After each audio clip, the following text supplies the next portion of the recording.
Welcome to this episode of Property Banter. My name's Michael Ležaja, and today we're talking about Logan. It is the 1st of October 2025, and we are joined by Logan's number one agent, according to REA and according to herself, Beck Cuderman from NGU in Logan.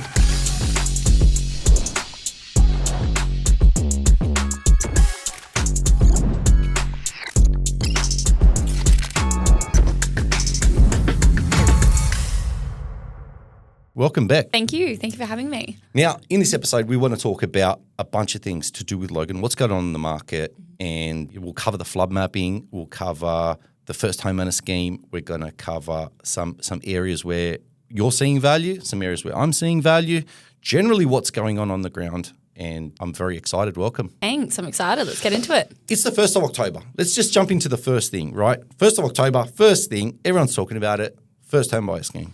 I'm worried. No. No. I'm kidding. No, I'm excited, I guess, well, without sounding horrible, like we've already started to see the shift well before the 1st of October. Since they announced it, what was that, just shy of 2 months ago roughly, or just over 2 months ago? Plenty of people are already discussing it, buyers holding off or buyers jumping in now going, well, 30 grand today is probably 50 grand next month. So it's going to start to see some major shifts depending on price point, I would assume. So those buyers that we've seen over the last couple of months, I've noticed it as well. I was chatting with Sasha from Yarrabilba. He was saying how Yarrabilba did 50K in 6 months. Yeah, wow. 6 weeks, sorry. Yeah. 50K in 6 weeks. There's just that jump instantly as soon as the announcement. So they've been owner-occupiers and investors or just one particular cohort? Both. Honestly. I probably feel the biggest push from your first home owners or your owner-occupiers, specifically townhouse market. We went from probably, 60 days or so ago, an average townhouse of 600 grand. Bethania market, you're looking at 700. Like it's 100 grand in 2 months. So 2.5 months ago, we bought a Philip Usher build, I think in Eden's Landing for 580. Yeah, that'd be 700. 700. That's crazy. Yeah. That's for Morgan. Morgan, if he's listening. Is it It was a bit iffy. It's a 3-2. 3-2, yeah. It's a 3-2. I know. I'll buy those ones. Yeah, he's doing all right. He's doing all right. So I'll call him out. But townhouse market specifically, I've probably seen the strongest jump. House market, probably similar to Sasha, in and around that 50 to 80 grand in just literally shy of, probably 2 months. Wow. So it's just jumped up. And the thing is, I think this is an accelerant.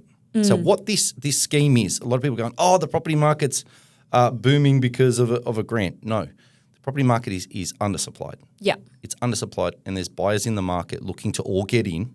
And each time when there's multiple offers, someone's missing out. And that's what's driving the prices up. Yeah. This is just the petrol on the fire. That's how I see this. Yeah, 100%. So now that it is the 1st of October and a lot of people are looking to get in the market, a lot of those first home buyers that have, what do you need, 50K to buy $1 million house? I would say so. That's amazing. About that. Yeah. Right. So I'm looking at this entire market here in Southeast Queensland where anything under 1 mil is going to be hotspot. Yep. I think we've all sort of figured the way that we've looked at it is they're saving call it 30 to 40 grand average on this 5% scheme with LMI and all the rest.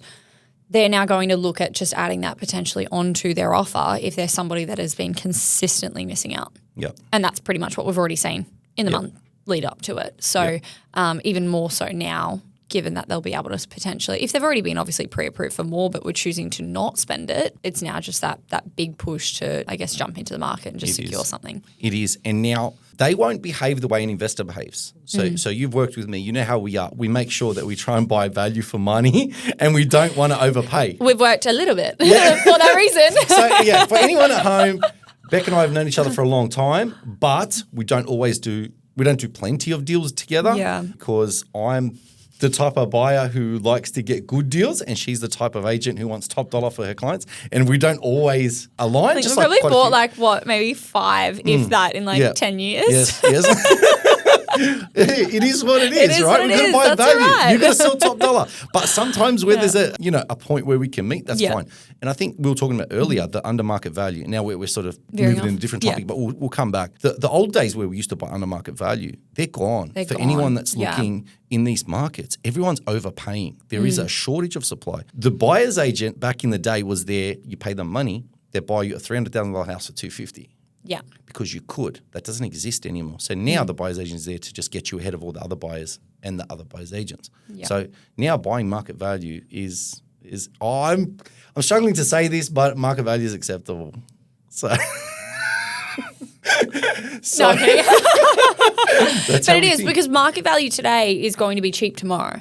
100%. Like it's changing so quickly. In the last 60 days, we've literally gone, there's no way. And then we get an identical townhouse or house the next week and there's no way. Like it's just consistently moving at a pace that we can't keep up. So if you've got a deal and it makes sense and you can afford to pay it off over those couple of years, if you're in it for the long haul or even the short haul, at the end of the day, if the numbers work, then buy it. 100%. Like, and the funny thing is, and I know this is going to be funny saying this coming from me, but once upon a time, I remember arguing over $210,000 house in Sydney, and another buyer's agent came in and bought it from under me, and me and that agent still laugh about my behaviour to this day, and we still use that story. Now that's 1.2. Whether I paid 210 or 205 wouldn't have mattered. doesn't matter. Yeah. So that first home buyer coming in now, paying 900 or paying like let's say over and paying 940, right? They buy it for 940, they pay overs, they get in. They've only put a minimal deposit down. They've got their own home. They really don't care. Yeah. So the government scheme, I believe, is going to drive the property price up super quick. Essentially what's going to happen is the sub-$1 million category is going to cease to exist. Yeah. And I mean, I remember it was like just not long ago the sub-500 category was going to cease to exist. That was what? Not even 4 or 5 years ago. Yeah. Pretty mental. So that's what's going to happen. All of those houses, like we just spoke about that 750 renovator, that they're going to cease to exist. That's crazy. It is. So the standard Logan is going to be the standard 600 square meter Logan, 3-bedroom, One bath, 1975 built or whatever. That's $1 million house shortly. And it's hard for us to even believe, yeah? Yeah. And we're in the game. Should I sell? No, probably not. Exactly. Yeah, it's. I even said like to my partner recently, like, oh, I'll flick off one of my cheapies in Zacks Creek. It was just giving me a headache. But now looking at it, I'm going, man, there's no way I'm getting rid of that. Like, there's no reason to. But here's what I say to everyone: just because you wouldn't live there doesn't mean someone else doesn't. So, for example, there's someone living. I'm just using Dubbo as an example. No one from Dubbo. No, I've got some mates from Dubbo. But the point of the story is there's someone that grew up in Dubbo, has family in Dubbo, lives in Dubbo. There's someone from Sydney, grew up in Sydney, lives in Sydney. Like everyone's from somewhere. There's an attachment. And wherever they are, there's currency being exchanged for that property. And if there's low supply and high demand, the property goes up. Someone's making money, someone's losing money. Yeah. This is what the game of property is. Yeah. Yeah. So yeah, it's funny, but I suppose we've got to get used to it. That's the market. That's the timing at the moment. So I think it actually might be time to buy again, apparently. I think so. Yeah. I honestly see, and I've spoken to quite a few people about this, I believe everything is going to change. The way in which the market reaches unaffordability, the government continues to make it affordable. So now they've released this scheme and the property prices jump again. And what it is to try and help Australians get into their home. But what they're doing is just increasing the property prices. Harder. And they're making the perfect storm. If you really understand the way in which the government is working at continually making people spend money. A perpetual property market. Yeah. Yeah. It's set up to go up. Yeah. Until you understand that, like it's crazy. So we're going to see the 1 million. I'm predicting, and I did it in a podcast 3 months ago, $800,000 Logan houses to be 1.3 by the Olympics. Right? I firmly believe that, which was against quite a few people that are saying, Brisbane's had its run and it's done. Yeah. No, we got to start to understand that this market is undersupplied. I have a look at my emails. I've got emails constantly coming in from Melburnians, people from Sydney going, hey, I want to buy something and I'm going to move in 3 years. There's people that are still planning on moving. This is why we have the most interstate migration of any state. Yeah, it's crazy. We're seeing a lot of people, though, now getting priced out of, what once was, I can only afford Logan, for example.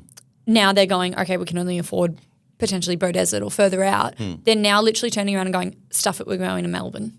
I've had, can't even tell you, majority of my clients sell up, move to Melbourne.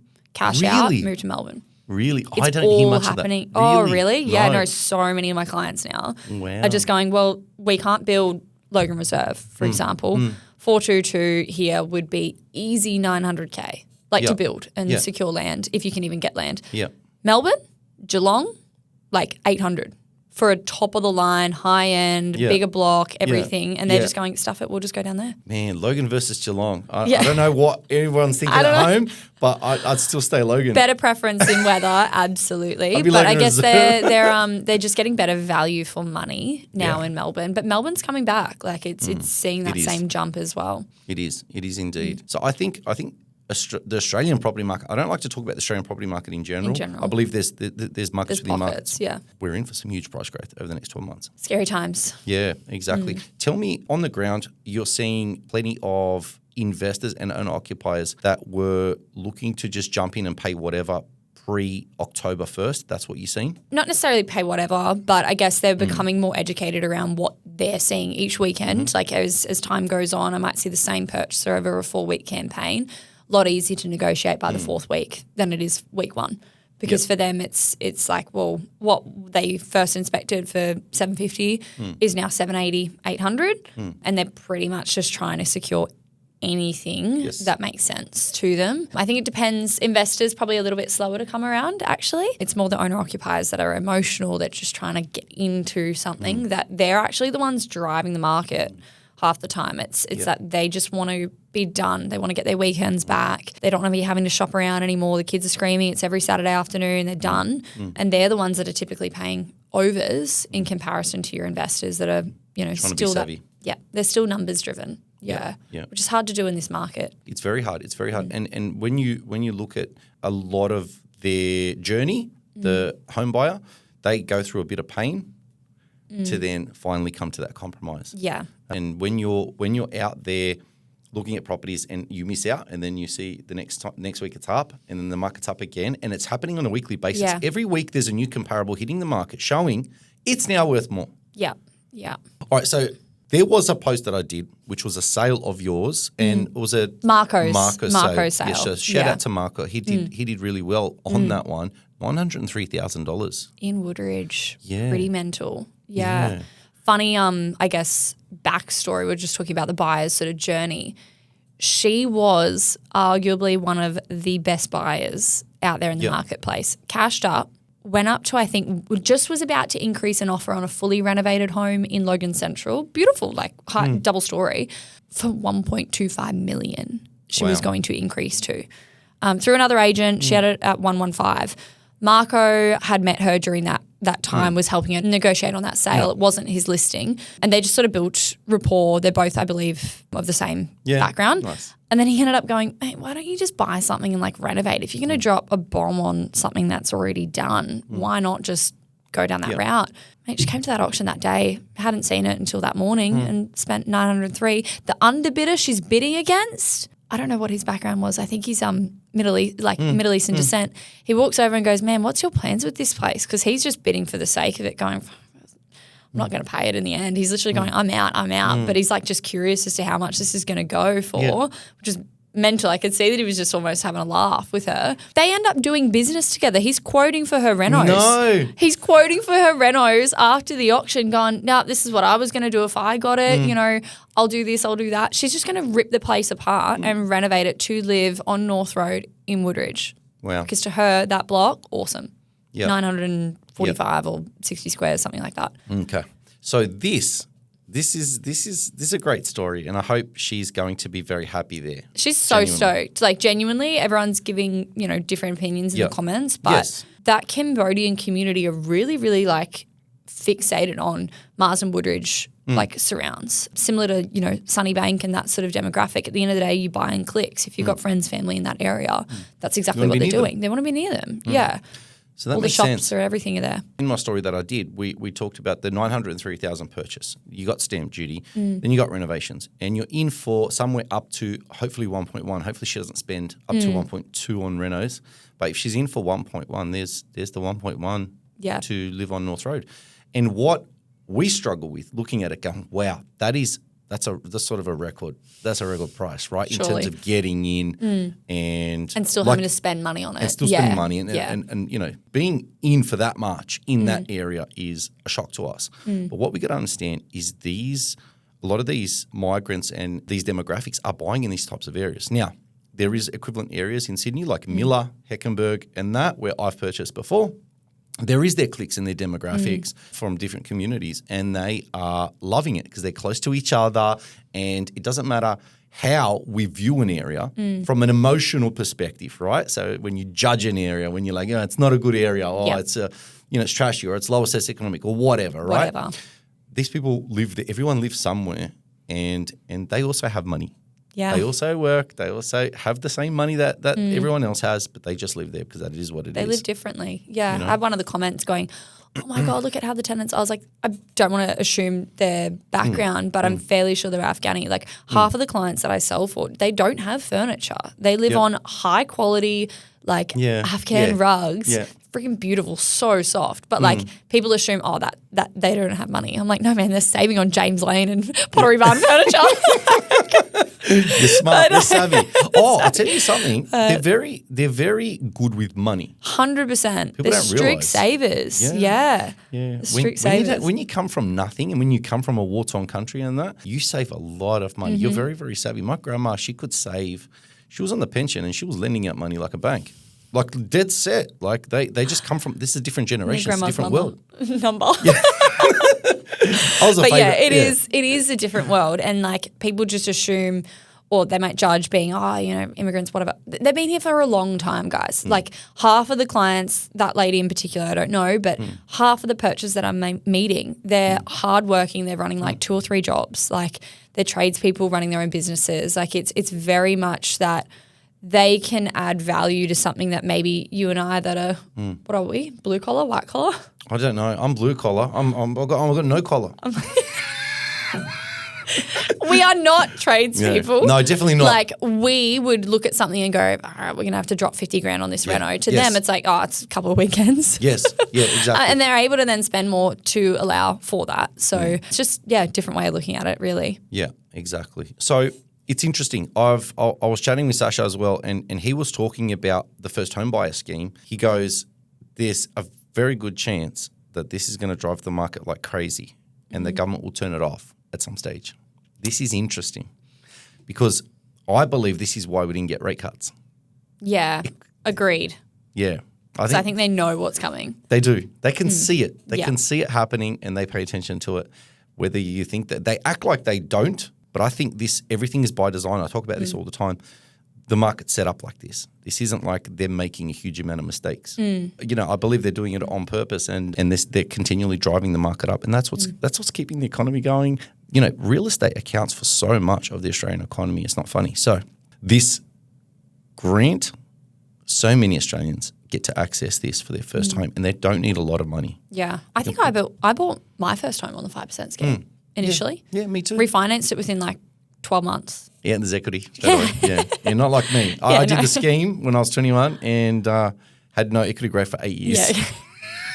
That's all right. That was Sydney. Got to start somewhere. I bought it at the peak. I bought it in the middle of COVID and was sort of like, man, I don't even know if I can inspect this thing. Yeah. So I'm going, just hope that it's good. And it worked out. It worked out. It was fine. Nice. It was fine. But I agree. Like I think for Sasha's market especially, like where for a first home buyer, they want easy, they want low maintenance, they want something that they're not necessarily having to go and renovate or anything like that. Like those little pockets that I once doubted, like your Yarrabilwas, your your Logan Reserves, those new estates, Greenbank, Covella.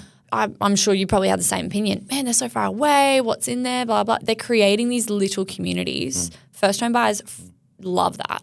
Absolutely froth it because at the end of the day, it's new, it's simple, it's easy. You've got the childcares. You've got like majority of the items that you necessarily need in those marketplaces, and they're still so incredibly cheap. Yeah. Not for long, but no. And the funny thing is that's how Yarrabil was a funny one because it was one that you'd stay away from. It's kind of like apartments on the Gold Coast. That was something we would never buy pre-COVID. Post-COVID, we bought. Totally different. Yarrabil would never buy. You'd buy closer to, Logan, to wherever, close to the highway, whatever, closer to the city. Whereas they all shot up and Yarrabilba didn't. And the undersupply and the interstate migration changed the game. Yeah. There was way more migration and way more demand than there was land releases because we were always cautious about land releases back in the day. Yeah. The land releases don't matter. whatever they're releasing pales in comparison to Yeah. how much demand there is. And that's Yeah. what's driven Yarrabilba. And Yarrabilba's come up after the rest of it. So everything else Yes. picks up first. The more closer to the city, The closer the more into town. desirable, they've gone first. And then Yarrabilba's come up. But hasn't it come up at $300,000? Pretty $320 for a mind-blowing. 3-bedroom or whatever it was? Yeah. We couldn't give that away. No. And now you can't find that. What I'm finding a lot of investors do is quite smart, but risky, well, to a degree, is Okay, I like this. Yeah. What is this? I'm finding so many aren't actually buying existing anymore. So they'll find and locate land releases. Let's Yep. call it Beaudesert, for example. Yep. So out of the blue, or the outskirts of Moreton Bay. I had one at Morayfield. I obviously don't sell there typically, but it's land, so Yep. pretty easy. It's easy. All of my purchases have secured in first stage or second stage, third stage releases where it's dirt cheap. The Dirt cheap. I like that. Hey. dirt cheap. Where the developer's just trying to obviously gain the momentum, they'll purchase those, not be settling or have title registration for 18 months. They're paying nothing. All they've lost is their deposit. By the time title rego comes out, they're on to either second or third stage releases. Market's jumped 150 grand. They've got instant equity at time of settlement.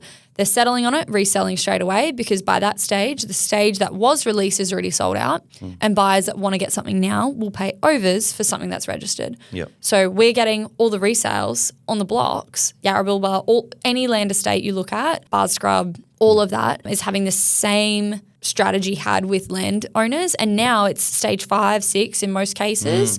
They've tripled in Yep. Brookhaven. Yep.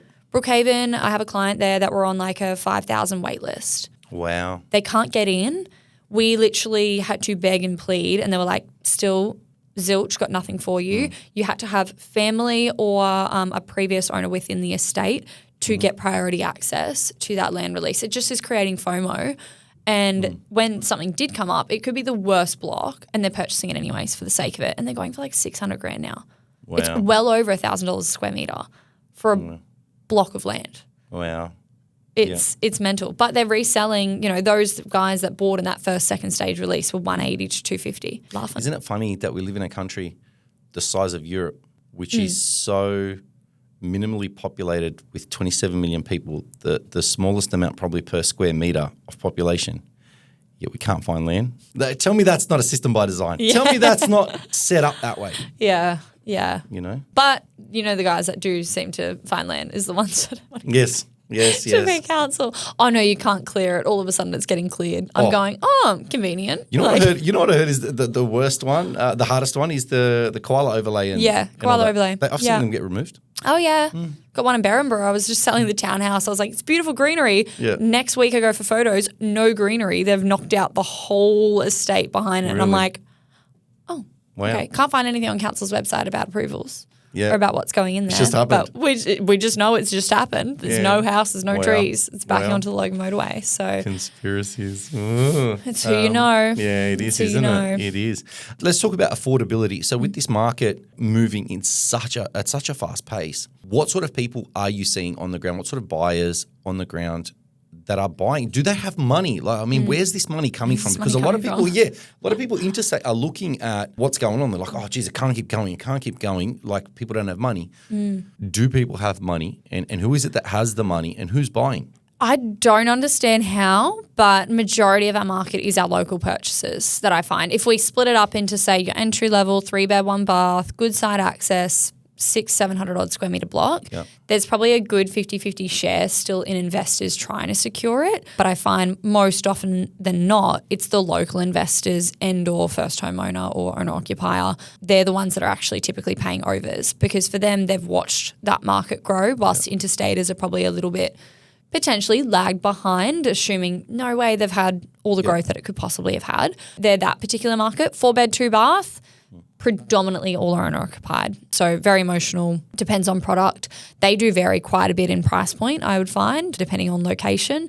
And then your subdivision more and more onwards from there, that's probably more your interstaters. There is a handful of local developers and land bankers or investors, I should say. However, they're quite restrictive because for them, they're looking at the resale of blocks. But it depends really where the money's coming from. I genuinely don't No. The first home buyers, I'm not finding a lot of them are going in with like mum and dad anymore. Maybe 12 months ago, we were seeing a lot more of those guarantor loans. Not seeing it anymore. No. It's genuinely that they are, majority were getting pre-approved for say 750, choosing to spend under 7 because of that first home buyer scheme. Now with that announcement changing, they're just spending whatever their pre-approval limit was, which I guess you've got to be mindful of. Like, I really hope that that doesn't catch up to those people, because if they're buying on a 5% scheme, it's a hell of a lot of debt. You'd want to hope that the market does continue to track in that growth direction, so then you've got the equity there if need be. But it really is, people are diving everything that they can into this property purchase, as it might be their only one. Just to get in. Just to get in. But you are seeing the local investors buying the 3-1s, then you're seeing the families do the 4-2s. So what that sounds to me is like we have a market where there is a variety. Besides interstate investors, you're seeing a lot of, upgraders, first home buyers, and local investors buying. Yeah. And like half the time, the best buyers from the community already. So it's quite often now like they already rent in the area, or they already own in the area, or their family do, and they're the ones that are typically really fighting to secure something. I've got one in Marsden which should go unconditional this week, and I think that sale in particular will set precedent for the area, where our 422 market, if you jumped on REA right now, all of the other agents have had between 8 and 850 sales. This product is only probably 20 square metres internally bigger than the rest. We're not talking high-end. We're talking original, I think 13 years old. Yeah. Got it under contract for $1 million. Bang on $1 million.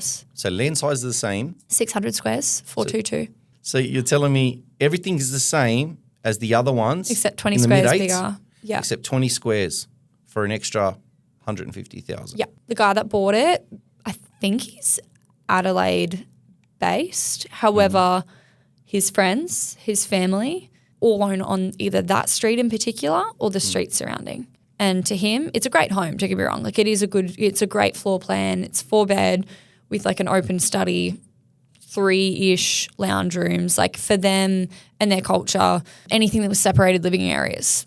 Yep. Big tick in my marketplace for Middle Eastern cultures, because if they do have men and women congregating, coming together, they want to be able to have women in a separate area where they can take their hijabs off and stuff like that and feel comfortable. Yep. So that's like, I guess the driving market in some marketplaces where we might look at a floor plan and go, man, this is so separate and odd. Like, why would you have a living room there and then, one up the perfect for a certain buyer pool. Yeah. They'll pay overs for it. I had that open home, 28 groups through, 28 were Afghan. Yeah. 28 out of 30. It was it was mental. Yeah. And they're all the same buyers that I've seen for the last 8 years. So they're coming back through either upsizing or downsizing or whatnot, or trying to look for their friends to now get into the market. So it's changing so quickly. Crazy story anyways, $1 million. $1 million for the same thing. And that's that jump. And we're seeing, you're talking about that jump for that 20 square meters with that unique floor plan, right? Yeah, yeah. But going back to the townhouses, like Same 580 thing. to 700. Yeah, same thing. We're seeing it everywhere. Yeah, Rach just cancelled her auction, so I can talk about that 735 sale. But that was due to go to auction this weekend in the townhouse complex. I don't even know. She's the queen of Clearwater Street, Bethania. Like, it is genuinely incredible. I think her last 10 listings have all been Clearwater Street.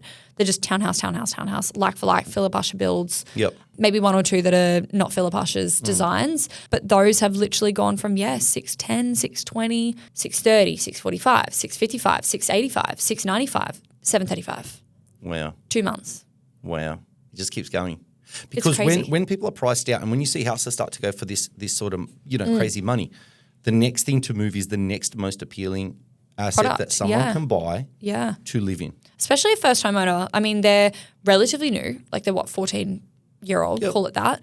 3-bed, 2.5 bath, single car lockup with the added parking in front typically, or to the side. Body corp, is expensive, but you look at the outgoings per year and insurance and everything like that elsewhere, plus the fact that you're not typically looking after gutters and roofing and those sort of things that have maintenance over the years. It's not that bad. Our townhouse markets are probably one of the easiest investments at the moment, which is crazy to say because we couldn't give them away 5 years ago. Yeah. I had them going for $212.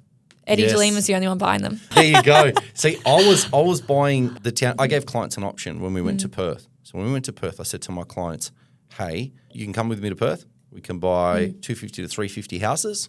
Or if you don't want to go to Perth and you really need Brisbane, but you have a low entry price point under 400, you can buy the Philip Usher built townhouses for 350.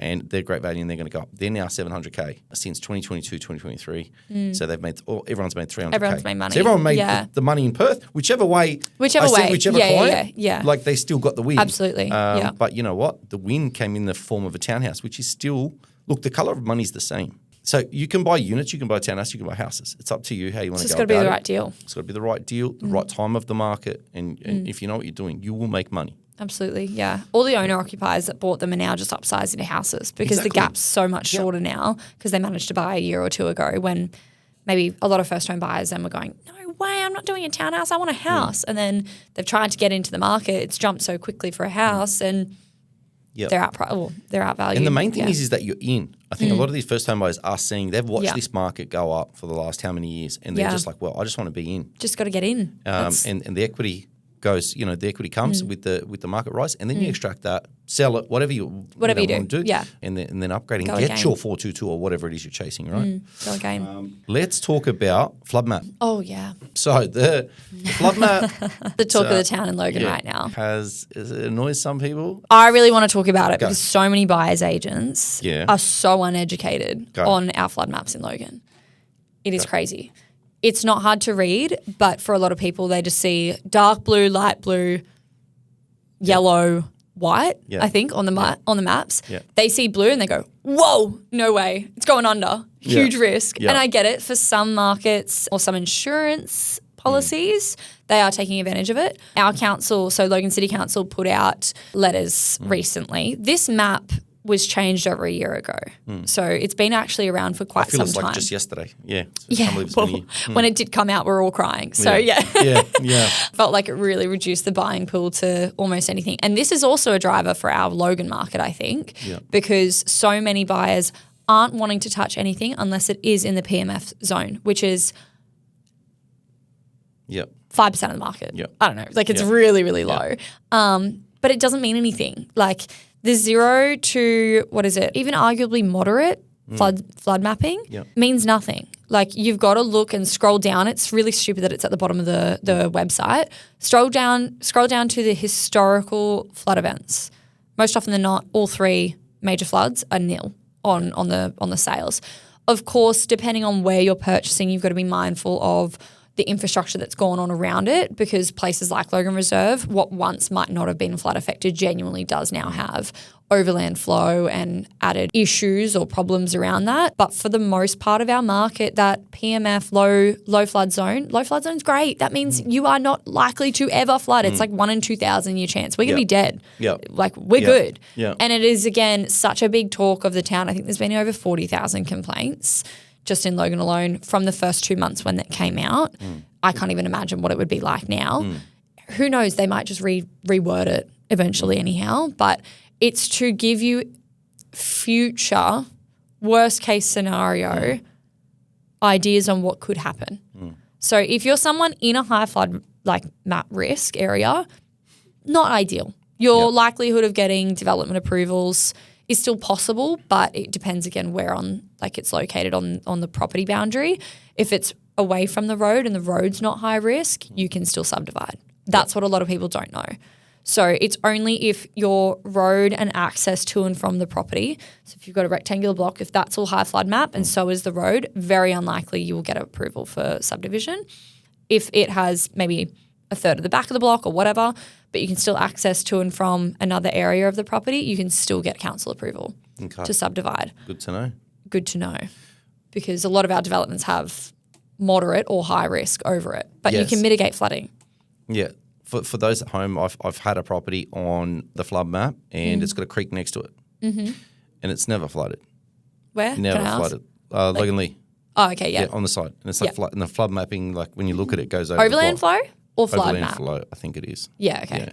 But nothing's been even close ever. But when someone looks at it, they would go, oh, jeez, it's got a creek next to it as well. Like that's just the red flag. Yeah. I think for the sake of all the uneducated people out there, we need to just go like this. There's 2 categories. It's flooded. No, it's never flooded. 2 categories. Yeah, Keep it it's simple. one or If the we other. just did that. Yeah. So it's done it before. Yeah. Never done it. Yeah. Done it. Never done it. That's why I say Can't get it just wrong. scroll down and read the historic events. Like if you really aren't going to buy a property because, oh my gosh, it's in the moderate flood zone or near the moderate flood zone, scroll down, go and ask the neighbour. Yeah. Like that'll be your easiest answer. The owner, yeah, maybe they'll lie. Who knows? I've had a few where I'm like, I think you're lying. Like I've seen these photos. Yeah. But go and ask the neighbour if you're truly unsure. Like I had a buyer almost pull out of a deal in Meadowbrook. I'm like, bro, it's built around flooding. Yes, it's on a golf course. What area where a golf course is has not got flooding? Tell me. I don't know. That's literally by design. They're meant to be in the low-lying like areas. But yeah, they almost pulled out of that deal, which was, by the way, like incredible for them. We had 48 hours to sell this thing, if that, from when we listed it. So they got not necessarily a bargain, but like it was a good deal. They're about to sign it, and their buyer's agent at the time tried to mess with the deal, which we didn't know at the time that they had a buyer's agent. And they've sent him the maps, and it's like low flood risk on the property, and they're going, this is terrible. And I'm like, you are getting some of the worst advice because you're going to go and pull out and go and try and pay overs for something that has low or PMF across it on the map, which literally means the exact same thing essentially, and be paying 100 grand more. Yeah. Or 50 grand more. Yeah. So it's really frustrating. So maps. don't worry. It's in the barrier to entry for real estate and for buyers agents is very low, and you will notice that. There's plenty of people in the industry on both sides that just don't have it, and unfortunately, that's why it's crucial to select your selling agent or your buyer's agent. Do the research on them and make sure that they're experienced in their 100%. field, because you could have avoided that. That buyer would have a heap of equity. What would they have now if they bought it with the? They are buying it. Are they still buying it? Yeah, they are buying it. There'd be, look, I mean, since we were discussing that to now, 40, 50 grand at least. 50 grand. Like and it's it hasn't moved. settled. Yeah. No. Yeah. See, so like it'd be. Yeah, it's all moving. So at the end of the day, same thing. Like with your selling agents, I guess if they're not familiar with how this new map is to affect a sale, it comes down to knowing how you're going to go about selling something. If it is in a high flood map, you've got to be strategic around it. It's not that you want to be deceptive, not at all. But we know if something's in a high flood map, most banks will turn around and suggest that they need 20% deposits. Same with like high voltage power lines. Typically they need a higher deposit to secure it. So if you're running with a 5% buyer on that scheme, for example, on something that's very high risk, it is going to be far more touch and go, especially because it might just be the insurance quote that puts them over. It's not even their like finance side of things. It's just the serviceability of the insurance. Yeah. So I guess our Logan Council just sent out letters to the areas that hadn't been included in the maps yet, and that's caused a big uproar. You can still have your say and put it through to council, write the letters. There are a million templates that we've got that we're issuing out to homeowners, and council are also doing the same to say, hey, look, if you think this is wrong, put it forward. Yeah. But as a, I guess, educational point to buyers, it's pretty okay as long as it's not your high or arguably moderate, depending on where it's located. Yeah. But just ask your agents around the area. Definitely. If you're an investor looking to buy in Logan, where do you see value as an investor? You got a sub 1 million price point. Where would you buy? 1 mil. If I was someone that was looking to add value and retain for quite some time, as I think strategy, what they need is important, I'd be looking at your northern Logan suburbs, like your Woodridges, your Kingstons, your Surrounds, and specifically high sets.